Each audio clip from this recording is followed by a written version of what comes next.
Hello friends, कैसे हो आप सब। मेरे नए ब्लॉग में आप सबका बहुत बहुत स्वागत है। और आज का जो ब्लॉग है ये मैंने मेरे लंच टाइम से स्टार्ट किया था। सारे सुबह के काम वगैरह निपटा के जो है ना, बच्चों को स्कूल से लाके उनको खाना खिला के सुला दिया था। उसके बाद में जो है मैं अपने लिए जो है ना खाना परोस रही थी। तो आज हम लोगों ने सिंपल से स्प्राउट की सब्ज़ी, रोटी और साथ में जो बड़ी वाली मिर्ची होती है ना, इसको तेल में से फ्राई करके जो है नमक के साथ खाने बहुत अच्छे लगते हैं। मतलब ये बिल्कुल भी तीखी मिर्च नहीं होती है, बहुत ही फीकी-फीकी सी लगती है, कैप्सिकम टाइप, बट खाने में बहुत अच्छी लगती है। तो इस तरीके की जो है ना मैंने बनाई हुई थी। उसके बाद में शाम के टाइम पे मैं खाना बना रही थी। जैसे कि मेरी तबीयत ख़राब थी पिछले दिनों में, आप लोगों को पता होगा, तो मेरे व्लॉग थोड़े से लेट चल रहे हैं। तो मैं बता दूँ आपको, आज महाशिवरात्रि थी जिस दिन मैं व्लॉग शूट कर रही थी। और महाशिवरात्रि वाले दिन कहते हैं ना, जो ये स्वीट पोटैटो होते हैं इसको, इसकी जो है ना पूरियाँ खाते हैं बॉईल करके, या चाट या हलवा बना के खाया जाता है। तो मैं जो हूँ ना काफ़ी सालों के बाद में आज इसकी जो है ना पूरियाँ बनाने वाली हूँ। काफ़ी साल हो गए, मैं शादी के पहले ये बहुत बनाया करती थी क्योंकि मेरे घर में मुझे और मेरी मम्मी को बहुत पसंद था। और जब से शादी हुई है तो फिर हस्बैंड को बहुत सी चीज़ें जो है ना प्रॉब्लम थी, ये नहीं खाना है, वो नहीं खाना है, तो बहुत सी चीज़ें मैंने बनानी छोड़ दी थी। बट आजकल ऐसे हो गया ना हस्बैंड को कि नहीं, जो तुम खा रही हो वो मैं भी खाऊँगा, तुम बनाओ। तो ऐसे करके जो है ना अभी मैं पहली वाली चीज़ें बना रही हूँ। तो काफ़ी साल, कम से कम 9-10 साल के बाद में जो है ना मैं ये चीज़ बना रही हूँ। ये जो है ना स्वीट पोटैटो की पूरी है।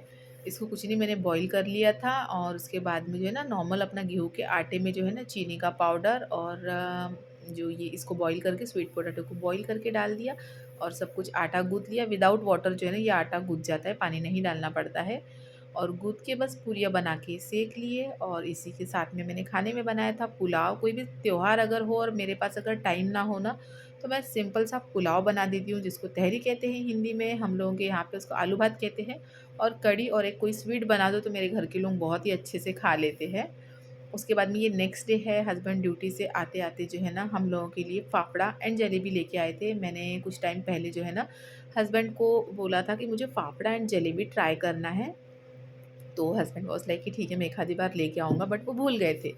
तो फिर इस दिन इनको शायद आते-आते याद आया, तो हस्बैंड जो है ना फाफड़ा एंड जलेबी लेके आ गए। ऑलमोस्ट ख़त्म हो गया हम लोग का, हम लोग सब खा रहे हैं। और प्लेट्स किसी ने भी नहीं ली थी, हम लोग सब पेपर जो है ना उसमें खा रहे हैं, क्योंकि कुछ चीज़ें ऐसी होती है ना कि थोड़ा-सा देसी तरीके से खाओ ना तो अच्छा लगता है। तो सब लोगों ने खाया, एन्जॉय किया। हस्बैंड ऑफ़िस से आने के बाद में आराम करते थोड़ी देर, तो वो सोने चले गए। बच्चे भी खेल रहे थे, मेरे पास टाइम था। तो फिर मैंने सोचा कि चलो मैं जो है ना कुछ और काम कर लेती हूँ, क्योंकि आज नाश्ता हो गया तो मुझे शाम के नाश्ते की टाइम नहीं थी, मतलब टेंशन नहीं थी, तो मेरा उतना टाइम बचने वाला था। तो फिर मैं बनाने लग गई हूँ यहाँ पे दही वाली मिर्ची, जो सूखी दही वाली मिर्ची होती है, खट्टी मीठी सी, बहुत ही टेस्टी लगती है। तो इसके लिए इस तरीके की बड़ी बड़ी मिर्चियाँ लेनी पड़ती, जो मैं भी थोड़ी देर पहले बता रही थी। इसमें बिल्कुल भी तीखापन नहीं होता है। तो इसके लिए कुछ नहीं, आपको एक मसाला रेडी करना पड़ता है। तो उसके लिए मैंने दही लिया है, दही में मैंने हल्दी, धनिया, नमक, थोड़ा-सा चाट मसाला, थोड़ा-सा आमचूर और मेरे पास एक जलजीरा का पैकेट था तो मैंने वो भी डाल दिया, क्योंकि बहुत अच्छी टेस्ट आती है। और सारी मिर्चियों को जो है ना खोल के मैं अंदर और बाहर से दही से अच्छे से भिगो रही हूँ, और बस भिगो के इसको निकाल के एक जगह पे रखते जा रही हूँ। यही एक तरीका नहीं है, और क्या है ना, हम सूखे मसाले मिक्स करके इसके अंदर फिल करके फिर दही में डुबो के भी कर सकते हैं। बट आप, मतलब डिफ़रेंस कुछ भी नहीं है, ऐसे भी बनाओ वैसे भी बनाओ, दोनों भी सेम ही लगते हैं। इसमें भी जो है ना अंदर तक अच्छे से मसाला जाता है, बस आपको उसके जहाँ से हमने स्लिट लगाया है ना, उसको खोल-खोल के इसके अंदर अच्छे से डुबोना है। और ये बहुत ही टेस्टी सी दही मिर्चियाँ बन के रेडी हो जाती है। इसको जो है ना 2 से 3 दिन वैसे ही दही में छोड़ना है, और 2 दिन के बाद में आपको इसको जो है ना निकाल के धूप में सुखा देना है। मैंने बहुत कम क्वांटिटी में बनाया है, क्योंकि आप लोगों को पता होगा रिसेंटली अभी मैंने जिस फ्लैट में जो है ना शिफ्ट किया है, वहाँ पे सिर्फ़ एक बालकनी है सुखाने के लिए, धूप के नाम के लिए सिर्फ़ एक बालकनी है, उसके अलावा कुछ नहीं है। तो फिर मुझे जो है ना दिक्कत जाता है कि मैं कहाँ सुखाऊँ, कहाँ क्या करूँ? मेरा जो पहले वाला जो फ्लैट था ना, वहाँ पे मैं ग्राउंड फ्लोर पे रहती थी और मेरे दरवाजे के सामने में ही जो है ना पार्किंग एरिया था, तो वहाँ पे कुछ भी सुखा सकते थे। बट यहाँ पे सुखाने वाला तामझाम बहुत प्रॉब्लम देता है। तो इस तरीके से मैंने ये 2 प्लेट बना के जो है ना बालकनी के वॉल पे रख दिया था। उसके बाद में ये नेक्स्ट डे है, नेक्स्ट डे पे जो है ना बच्चों को स्कूल भेजने के बाद में हस्बैंड भी घर पे ही थे, तो बच्चों को स्कूल भेजने के बाद में हस्बैंड ने कहा कि चलो फटाफट से रेडी हो जाओ, आज काम छोड़ दो, मैं तुमको जो है ना डेट पे लेके जाता हूँ, क्योंकि काफ़ी टाइम हो गए हम लोग डेट पे नहीं गए हैं।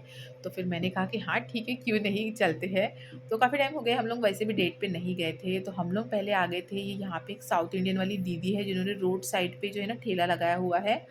तो उनके पास में हमने डोसा एंड सांभर वड़ा खाया, उसके बाद में मैंगो जूस पिया, और उसके बाद में थोड़े बहुत काम थे तो वो काम वाम निपटाए। उसके बाद में थोड़ी भूख लगने लगी, तो फिर हस्बैंड कह रहे थे कि यार मैं तुमको डेट पे लेके आया बट होटल नहीं लेके गया हो, तो चलो मैं तुमको एक होटल लेके जाता हूँ। तो हमारे यहाँ पे एक ही फेमस होटल है, हम लोग वहाँ गए, वहाँ पे बैठ के हमने वहाँ का फेमस समोसा खाया, चाट टाइप में वो बना के देते हैं, वो खाया। उसी के साथ में जो है ना लस्सी, क्योंकि गर्मी बहुत हो रही थी तो मैंने जो है ना लस्सी बुलाई थी, और हम लोगों ने एक ही लस्सी बुलाई थी। हस्बैंड को ज़्यादा लस्सी पसंद नहीं है, तो हम लोगों ने एक में से ही जो है ना दोनों ने शेयर करके खाई थी। और मैं सच बताऊँ ना, कभी कभी जो है ना बच्चों को छोड़ के अगर आप दोनों ही अकेले जाते हो बाहर, तो बहुत ही अच्छा रिलैक्सिंग एंड बहुत कुछ मिलता है। आप एक दूसरे के साथ बहुत टाइम स्पेंड कर सकते हो, बातें हो सकती है, मतलब कुछ मिसअंडरस्टैंडिंग जो भी है वो सारी चीज़ें क्लियर हो जाती है। तो मैं तो सजेस्ट करूँगी कि हर कपल को ऐसे अकेले भी वक्त बिताना चाहिए, जाना चाहिए, बट बच्चों के साथ में ये जो है ना पॉसिबल नहीं होता है। बट कभी-कभी हम लोग हमारे हिस्से का वक़्त जो है ना वो चुरा ही लेते हैं कैसे ना कैसे करके। और लास्ट में घर आते-आते हम लोगों ने खाई ये मावा कुल्फ़ी, जो कि मेरी फ़ेवरेट है। ये कुल्फ़ी खाई एंड बस हम लोग फिर घर में आ गए थे। तो ये व्लॉग भी मेरा बस यहीं तक का था। होपफुली आप लोगों को मेरा ये व्लॉग अच्छा लगा होगा। अगर व्लॉग अच्छा लगा है तो लाइक, कमेंट, शेयर और सब्सक्राइब करना मत भूलिएगा। मिलती हूँ मैं आप सबके साथ में नेक्स्ट व्लॉग के साथ।